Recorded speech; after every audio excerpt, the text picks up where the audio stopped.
पिछले क्लास में हम लोग जो कंप्लीट किए थे मौर्य वंश, मौर्य वंश का जो अंतिम शासक था बृहद्रथ, और बृहद्रथ का जो सेनापति था जिसका नाम था पुष्यमित्र शुंग, और इसी पुष्यमित्र शुंग ने बृहद्रथ की हत्या कर दिया था।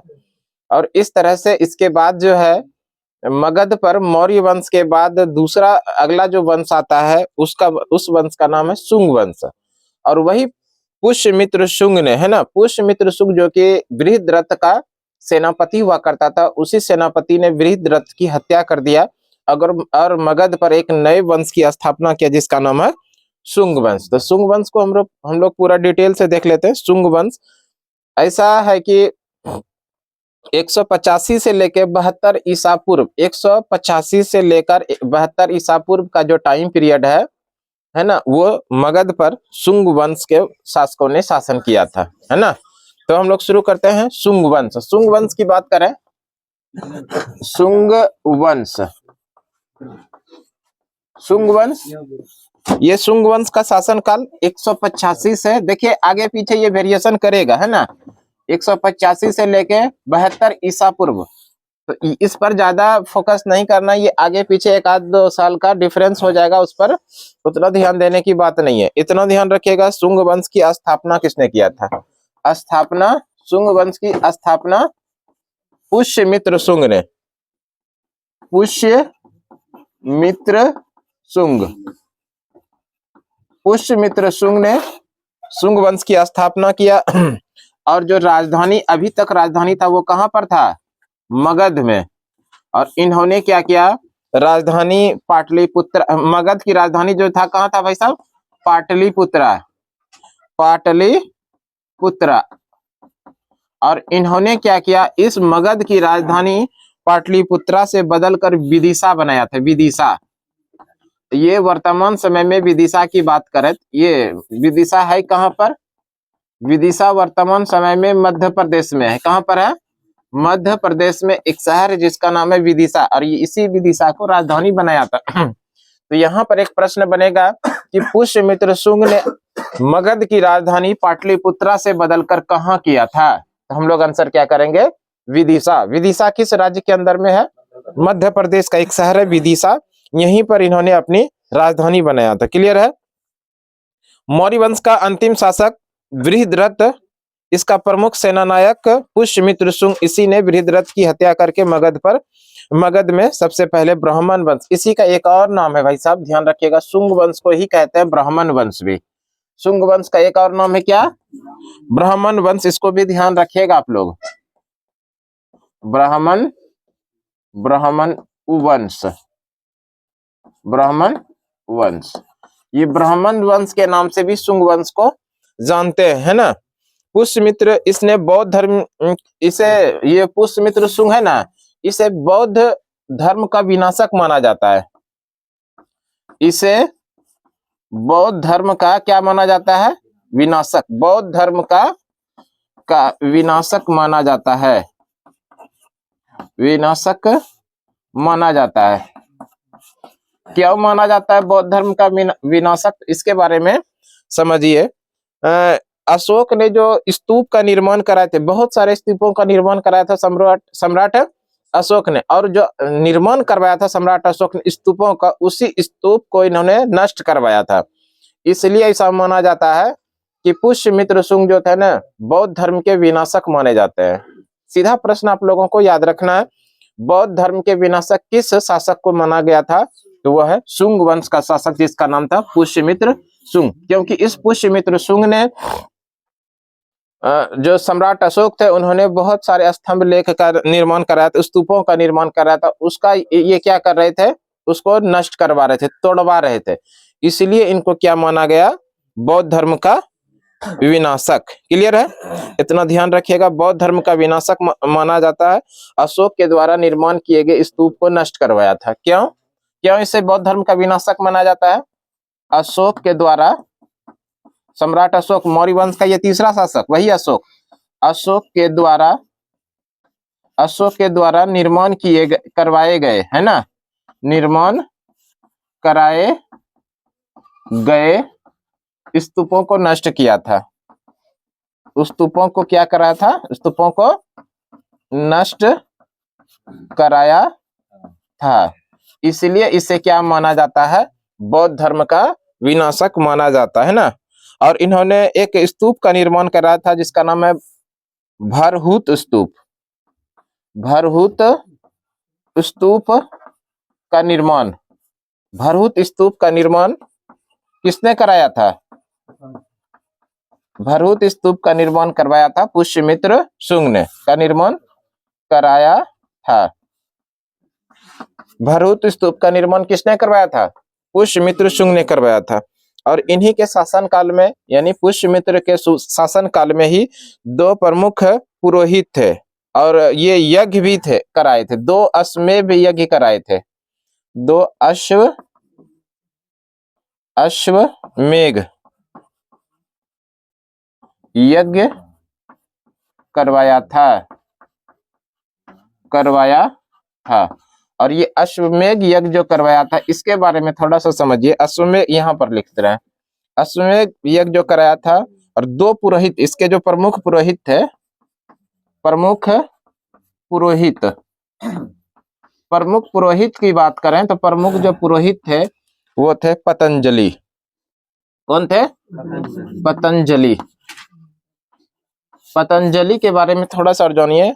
इन्होंने महाभाष्य संस्कृत में जो वैसा चर्चा है, पतंजलि योग दर्शन के प्रवर्तक भी माने जाते हैं, है ना।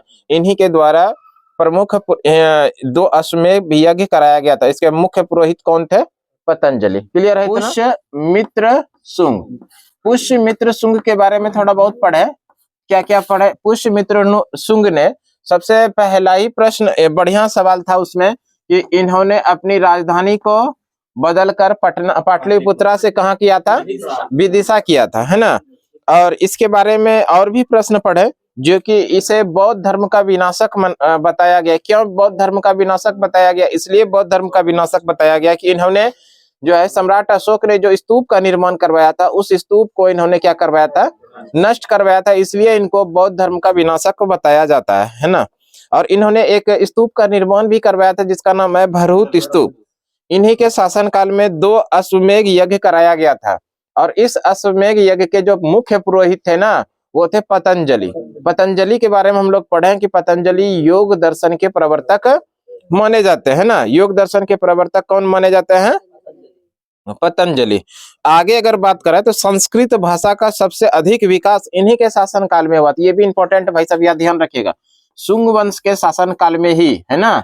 शुंग वंश के शासन काल में, शुंग वंश के शासन काल में, और मुख्य रूप से किसमें, पुष्यमित्र शुंग के शासन में, शासन काल में संस्कृत भाषा का सर्वाधिक विस्तार हुआ था। संस्कृत भाषा का सबसे अधिक विस्तार हुआ था।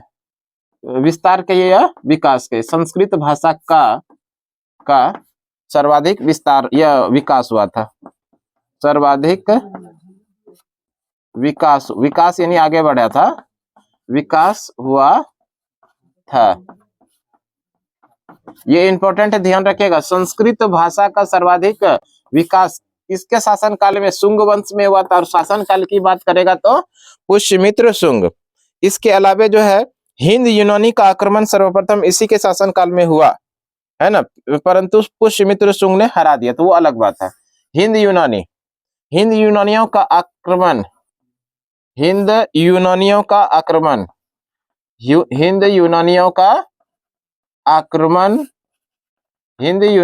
आक्रमण सर्वप्रथम किनके शासन काल में हुआ था, सर्वप्रथम यानी सबसे पहले, सर्वप्रथम इन्हीं के शासन काल में हुआ था। इन्हीं के शासन काल में हुआ था। किनके शासन काल में, पुष्यमित्र शुंग में हुआ था। हिंद यूनानियों का, यहाँ पर का छूट गया, आप लोग नोट डाउन कर लीजिएगा।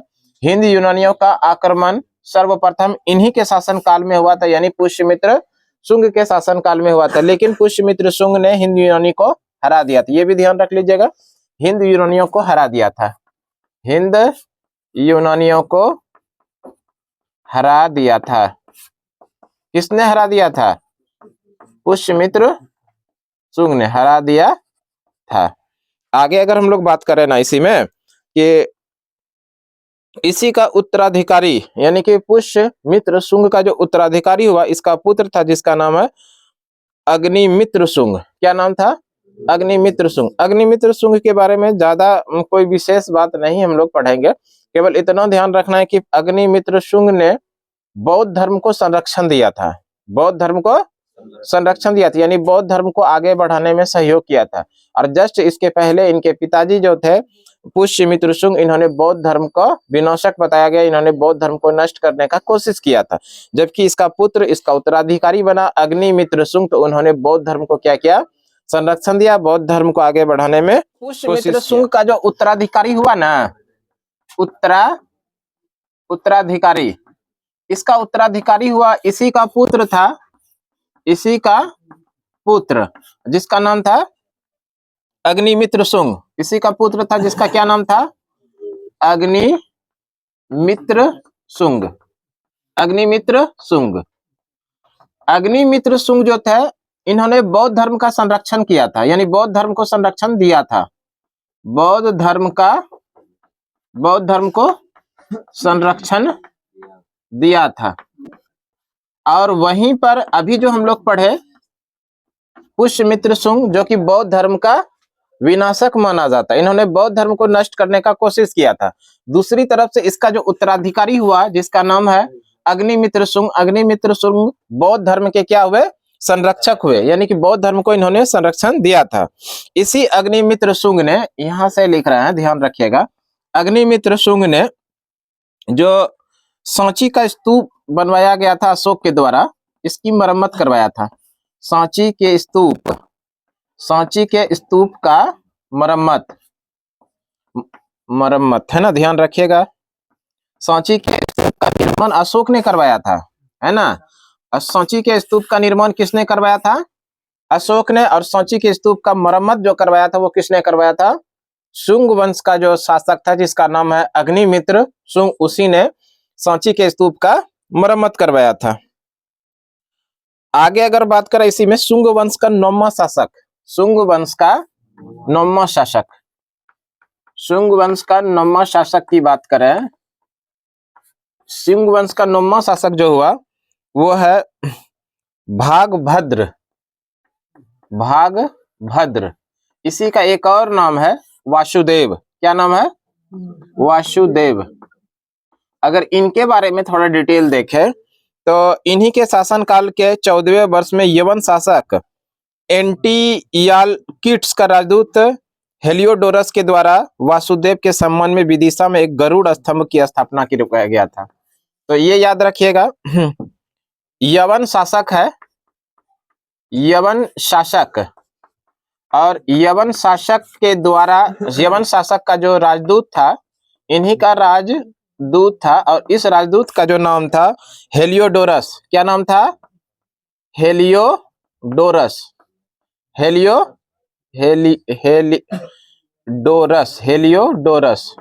इस हेलियोडोरस के द्वारा वासुदेव के सम्मान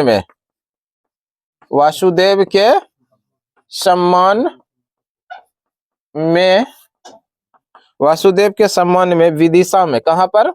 विदिशा, ये विदिशा मध्य प्रदेश में है। विदिशा में गरुड़ स्तंभ का निर्माण करवाया था। विदिशा में गरुड़ स्तंभ का निर्माण कराया था। अगर विदिशा की हम लोग बात करें, अभी हम लोग पीछे पढ़े शुंग वंश के प्रथम शासक और शुंग वंश के संस्थापक कौन थे? पुष्यमित्र शुंग। पुष्यमित्र शुंग जब मगध पर एक नए वंश की शुरुआत किया जो शुंग वंश है, इस समय जो राजधानी हुआ करता था, राजधानी था मगध का पाटलिपुत्रा। इसी पुष्यमित्र शुंग ने पाटलिपुत्रा से राजधानी बदल के कहां पर किया? विदिशा। जो विदिशा कहां पर है वर्तमान समय में? मध्य प्रदेश में। इसी विदिशा के अंदर में वासुदेव के सम्मान, ये वासुदेव जो थे शुंग वंश का 9वां शासक थे, है ना, शुंग वंश के 9वें शासक थे। इन्हीं के सम्मान में हेलियोडोरस के द्वारा वासुदेव के सम्मान में कौन सा निर्माण किया गया स्तंभ का? गरुड़ स्तंभ का निर्माण करवाया गया था, है ना। तो इसके अलावा अगर कुछ और देखें, शुंग वंश का अंतिम शासक जो हुआ उनका नाम है देवभूति। शुंग वंश का अंतिम शासक, यहां पर लिख रहे हैं, ध्यान रखिएगा। शुंग वंश का अंतिम शासक, शुंग वंश का अंतिम शासक जो था, अंतिम शासक का क्या नाम था? देवभूति। क्या नाम था भाई साहब? देवभूति, देवभूति, है ना। शुंग वंश का अंतिम शासक क्या हुआ? कौन हुए? देवभूति। ठीक है।